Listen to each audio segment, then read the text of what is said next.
STUART BROAD, we're all revved up for the Ashes.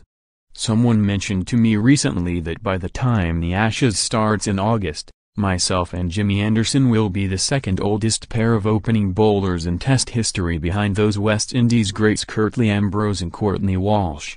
They were 36 and 37 when they last played together in 2000, and I have been taking the mickey out of Jimmy, telling him he must be bloody old, because I'll only just have turned 33. In all seriousness, though, we still complement each other with our use of the new ball. We create pressure for each other, whichever one of us makes the breakthrough, and we do well to control the innings in the first 10 overs.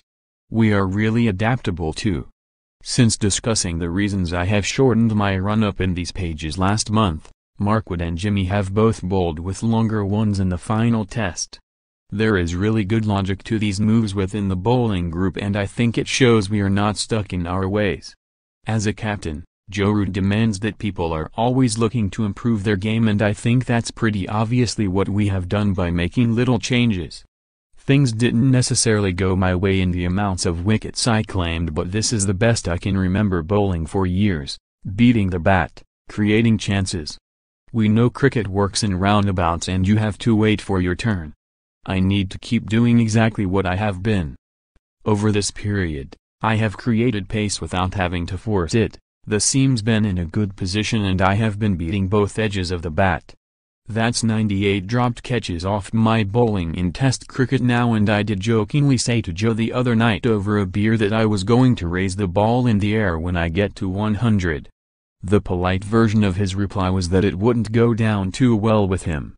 If you look at the whole winter as 4 wins out of 6 Test matches, you'd be pretty happy with that, but all of us will have some disappointment towards this tour because the first 2 games didn't go to plan at all.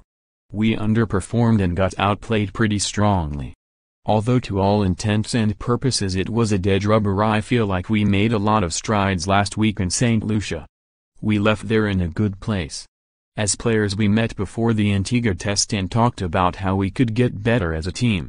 We've had too many batting collapses in the last few years, more than we would like, that's for sure, and we talked honestly about what was causing them and what we could do to change that. The thing that came out of that was to get player feedback quicker and for it to be more honest.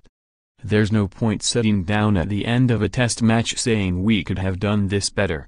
You have to speak the moment it's happening. In other sports that's quite easy to do and you can get quite consistent feedback during the game. In rugby, for example, you will be talking as a group before a scrum, whereas in cricket it is not quite so natural and your performance is much more individual. If someone gets out you walk away. The same as a bowling group. It's no good waiting until lunch and then saying we could have pitched it up more. Speak now is a policy that's going to stand us in good stead going forward. I look back to when we got to no one in 2011, and having the experience in that team meant we fed ideas back all the time and we were constantly moving the game forward in the way we wanted it to go. Why can't we do that with this England team? St. Lucia showed we've made some strides on that. If I keep fit going into the start of the season with Nottinghamshire, I will be in a really good place. From a personal perspective, I start off by captaining the MCC in the Champion County match against Surrey in Dubai. It's a huge honor for me because my paternal granddad Ken, who is about to turn 101, has been an MCC member for years and he will be very proud of me stepping out with that cap on. There been a lot of focus on the stump microphones this week following the verbal exchange between Shannon Gabriel and Joe Root.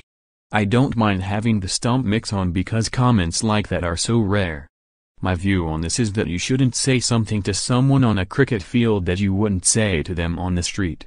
You wouldn't walk around saying deeply offensive, personal things to people, would you? So why on the field of play? I haven't any problem with the stump mix being on because players don't need to be saying inappropriate things. When I sledge, so to speak, I go down the route of don't try anything this ball or you're under pressure for your position. That kind of thing is part and parcel of international sport. I actually like that side of the game, telling a batsman not to drive when you have 4 slips, and then they look to drive. A bit of reverse psychology. I just don't go down the personal route. If the stump mix had been turned up in 2017-18, the umpires would have been a lot busier than they have been this week, the way the Australians went about their business. But I don't think it will be an overly verbal series this summer because Australia will be under pressure to maintain their new culture of behavior, and the kind of guy their captain Tim Paine is, I am not sure he would stand for too much nonsense. As we have seen this week, Joe Root doesn't either, and we saw great leadership from him on the field. It wasn't a setup, he wasn't told to say that. Those were his natural emotions coming out. The ICC test team rankings seem to jump all over the place, don't they? Depending on who you are playing, and where you are playing, and Australia are narrowly ahead of us now in 4th and 5th places respectively. We know it will be fiercely competitive for sure, that they have a strong team and it will arguably be stronger with players like Steve Smith and David Warner coming back. But we know we're a good team and we got back to our strengths this week, with the return of our engine room of Ben Stokes, Johnny Bairstow and Moeen Ali at no 6, 7, 8, and Joe Root coming into the runs at a good time for us. I would imagine we will go in as favorites. Australia haven't won an Ashes series in England since 2001 and it's really tough to win away from home these days. India came to us last year as the world's #1 test team and lost 4-1, then went to Australia and won. Winning away from home is tough and we have to make it as hard for the Australians as we possibly can.